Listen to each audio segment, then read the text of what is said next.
Bismillahirrahmanirrahim.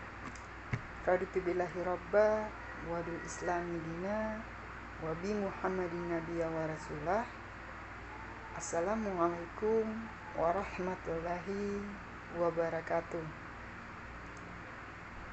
Puji syukur kita panjatkan kehadirat Allah Subhanahu wa taala, Tuhan yang Maha Esa, yang mana karena atas berkat rahmat dan kasih-Nya sehingga kita masih diberikan kesempatan untuk bertemu dan belajar pada pertemuan di video kali ini.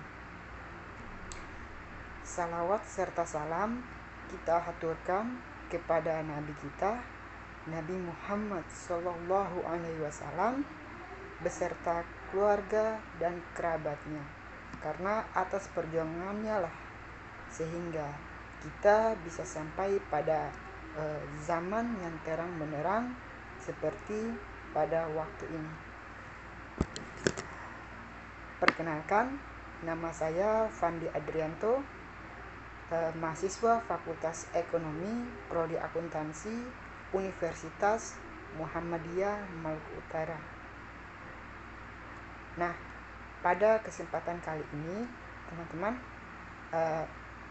saya akan memaparkan dan membahas secara ringkas mengenai materi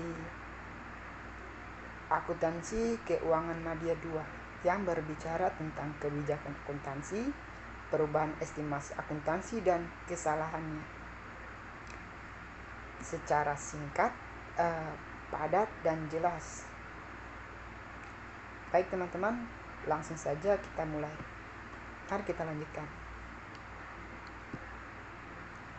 Oke teman-teman, pembahasannya saya akan sebutkan satu persatu, yakni mengenai yang pertama, definisi pemilihan dan penerapan kebijakan akuntansi. Yang kedua, konsistensi kebijakan akuntansi dan perubahan kebijakan akuntansi. Kemudian yang ketiga ialah penerapan perubahan dan pengungkapan atas perubahan kebijakan akuntansi.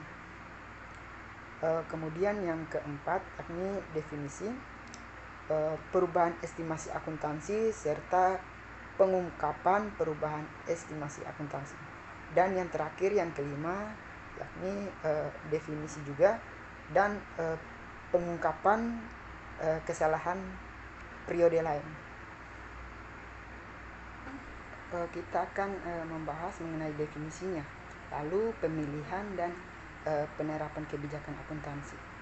Nah, kebijakan akuntansi ialah prinsip dasar, konvensi, peraturan, dan praktik tertentu yang diterapkan dalam penyusunan dan penyajian laporan keuangan.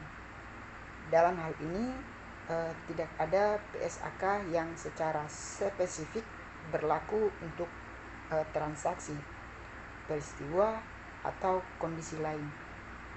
Maka manajemen menggunakan pertimbangannya dalam mengembangkan dan menerapkan suatu kebijakan akuntansi yang menghasilkan informasi yakni relevan untuk kebutuhan pengambilan keputusan ekonomi pengguna, lalu andal dalam laporan keuangannya, di mana dalam hal ini itu menyajikan secara jujur posisi keuangan, kinerja keuangan, dan arus kas. Kemudian mencerminkan substansi ekonomi transaksi, peristiwa, atau kondisi lainnya, dan bukan hanya dalam bentuk hukum saja. Kemudian konsistensi kebijakan akuntansi dan perubahan kebijakan akuntansi. Ya, ini di nomor 2 ya teman-teman.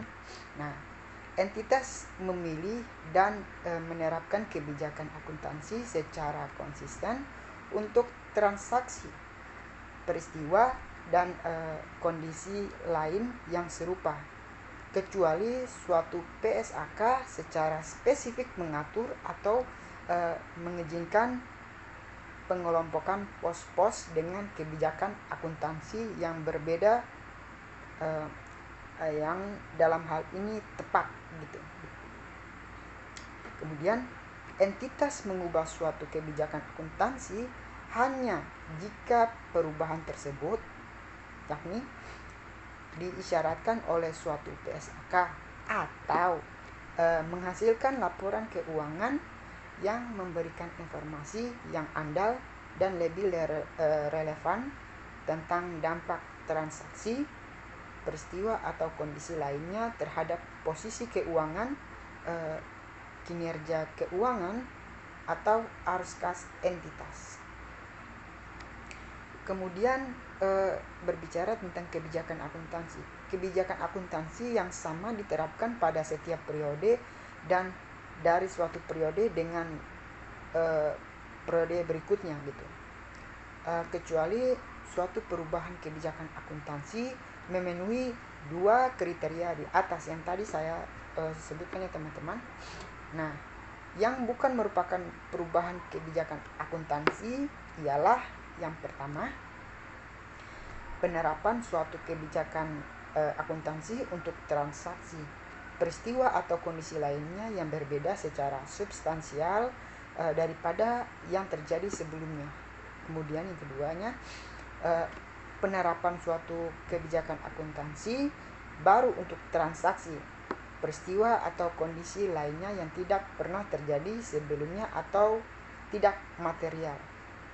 Nah, kemudian kita masuk pada penerapan perubahan dan pengungkapan atas perubahan itu. Kebijakan akuntansi penerapan perubahan ini yakni kebijakan akuntansi bergantung pada beberapa hal. Yang pertama, entitas mencatat perubahan kebijakan akuntansi akibat dan penerapan awal suatu PSAK sebagaimana yang diatur dalam ketentuan transisi dalam PSAK tersebut.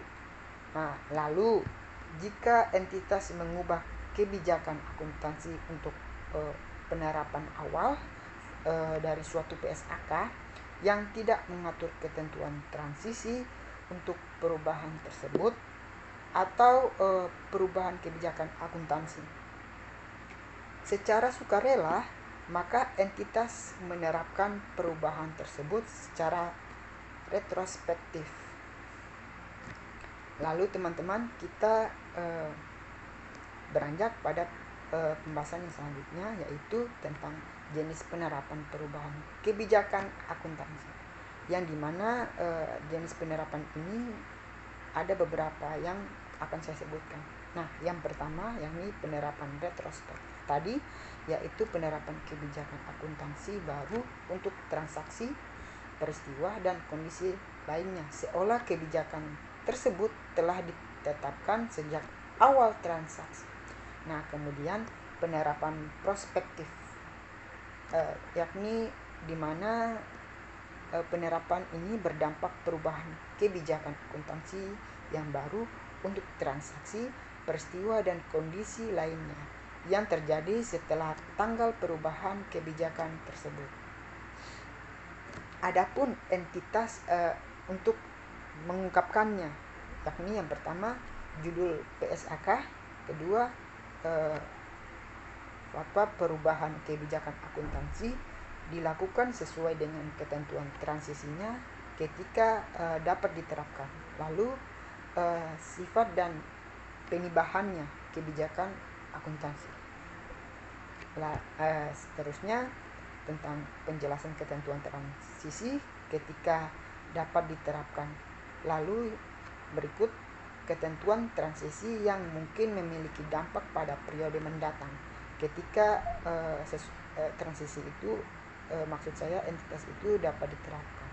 Lalu untuk periode berjalan dan setiap periode yang lalu disajikan seperjuangan praktis dalam jumlah penyesuaian yang untuk setiap pos laporan keuangannya yang berpengaruh.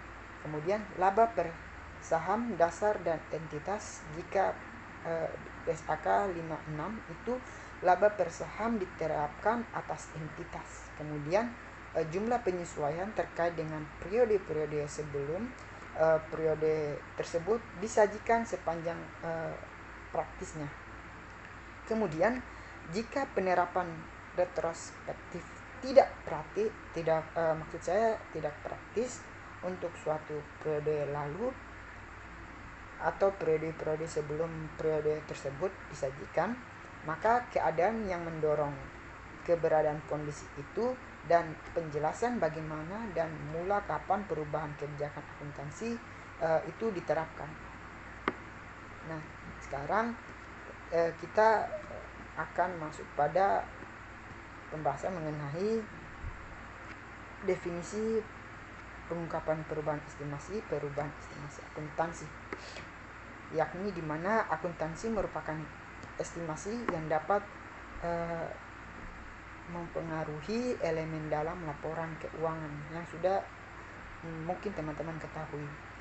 Sebagai akibat dari ketidakpastian yang melekat dalam aktivitas bisnis, banyak pos dalam laporan keuangan tidak dapat diukur dengan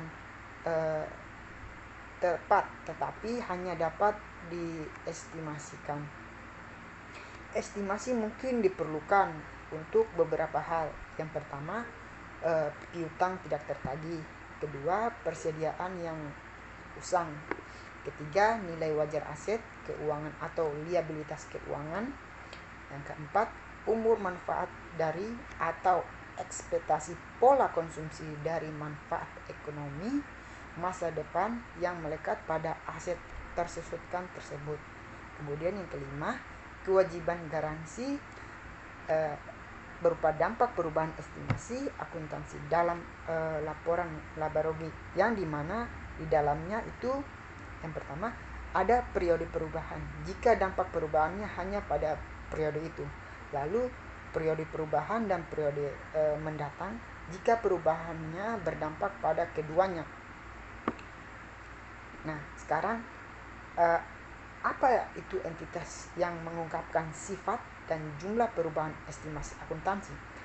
Nah, yang mana berdampak pada periode berjalan atau diperkirakan akan berdampak pada periode mendatang, kecuali untuk pengungkapan dampak pada periode mendatang.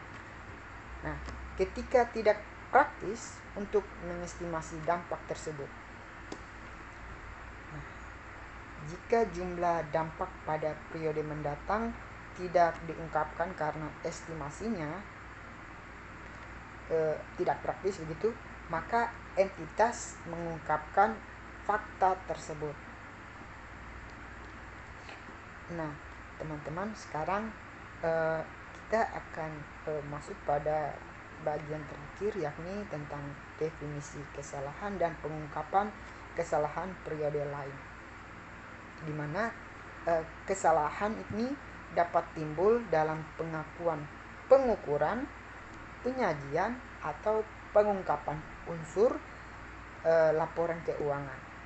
Nah, laporan keuangan tidak sesuai dengan PSAK jika maksud saya laporan keuangan tidak sesuai dengan SAK jika mengandung kesalahan material atau tidak material yang disengaja untuk mencapai suatu penyajian laporan posisi keuangan, kinerja keuangan atau arus kas dengan baik gitu.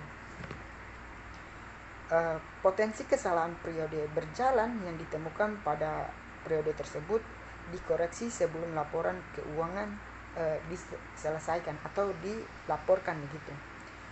Dalam pengungkapan kesalahan periode lalu, entitas mengungkapkan hal-hal yang berikut ini akan saya sebutkan.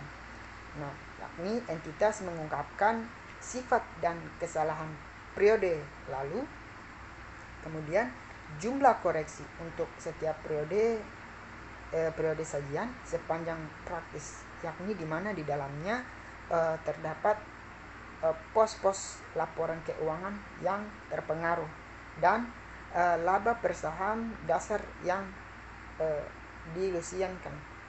Jika PS AK 56, laba per saham diterapkan atas entitas.